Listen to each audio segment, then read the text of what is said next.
Binahan na po ang ilang kalsada sa Quezon City kasunod ng malakas na buhos ng ulan.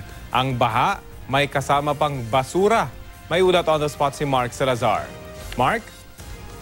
Rafi, yung Barangay Obrero sa Quezon City yung una naming pinuntahan kanina at bagamat wala pa yung malakas na hangin at ulan, makikita may mga patong ng malalaking bato ang bubong ng mga bahay made of light materials na pwedeng liparin sa ilalim ng signal number 2. Ayon na rin yan kay Mang Nathaniel Cruz. Sa Barangay Cristo Hari sa Rojas District saan pag-apaw ng creek ang palaging banta ay wala pa namang pagtaas ng tubig. Hindi naman kasi tuloy-tuloy yung ulan, Rafi, at paambon-ambon lamang at di pa rin damay yung malakas na hangin as of 9 a.m. kanina.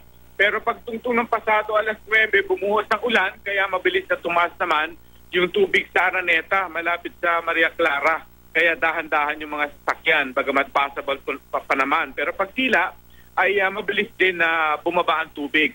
Yun namang tinutukoy mo na sa katerbang basura, yun pa rin yung nasa creek sa E. Rodriguez sa may kanto ng Araneta na makikita mo talaga yung tambak ng mga styrofoam, mga patay na hayop at mga nakabalot na basura na dinadala ng tubig baha na dumadaloy sa creek tuwing bubuhos ng malakas ng ulan. Rafi?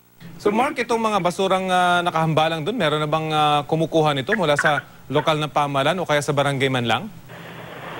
Noong nandun kami kanina, Rafi, walang maliban doon sa ilang mga residente na meron silang pamingwit, pinipingwit nila yung mga plastic pots, yung mga bottles na pwede nilang pakinabangan. Pero yung ikamoy hahango ng basura na malakihan ay wala. Kaya talagang dumadaloy lang yung mga basura doon, Rafi. Well, maraming salamat sa iyo, Mark Salazar.